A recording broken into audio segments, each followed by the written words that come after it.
Afternoon, everybody. This Saturday, the Hillsborough County Sheriff's Office will host a gun buyback event. They're calling it a gun swap. Deputies will be stationed at 5 locations across Hillsborough County on Saturday from 9 a.m. to 2 p.m. And in exchange for the firearms, participants will receive $75, no questions asked. Participants will also receive a fan pack with tickets to Lightning and Rays games. Joining us in the studio with more, we want to welcome Lieutenant Chad Chronister, who's with the Hillsborough County Sheriff's Office. Thank you for coming in. Thank you for having us. Describe what folks can expect if they choose to participate. This is a simple and easy process. Show up at one of the 5 locations, pull in. We ask that you leave the firearm secure, whether it's in a container, in a trunk. We'll have a firearm safety officer remove the firearm. It's completely anonymous.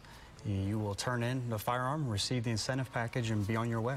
How many are you expecting? What do you think is going to happen? We're hoping to get and be able to compensate every firearm that's turned in from whoever wants to get rid of an unwanted firearm.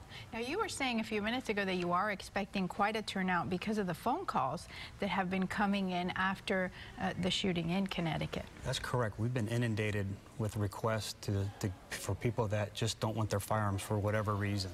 And we feel that it's best to provide some type of incentive program through our community partners and private donations in return for keeping our deputies in service and not have to respond to residents to impound the firearms. We have a full screen that we've created where folks can see a detailed list of the 5 different locations. You've got the Operations Center on East 8th Avenue, on Nebraska Avenue as well, the grocery store on MLK Boulevard, in the Town and Country substation area, as well as the Progress Village substation.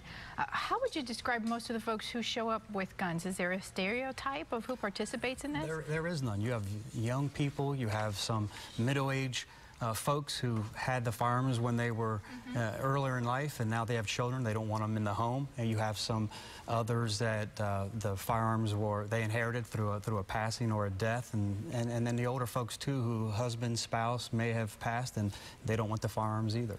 The ammo. Will you take the ammo as well? We will. Absolutely. So tell us again, remind folks why they should participate. $75. What else? And a voucher for 2 tickets to a Rays game and support our Tampa Bay Lightning. Well, thank you so much for coming in, and thank you for giving us some of these, bringing us some of these examples. This is a sawed-off shotgun. Yes. And this? A semi-automatic handgun and then a revolver handgun. These are firearms similar to ones that we impound at such initiatives. You don't discriminate. You got it to donate, bring it in, we'll take it, right? Absolutely. Thank you again for coming in. And for more information on the gun buyback, please visit us online, hcso.tampa.fl.us. They've got a full listing of the 5 locations they will be at on Saturday. And remember, for more on Positively Tampa Bay, come on back on Facebook.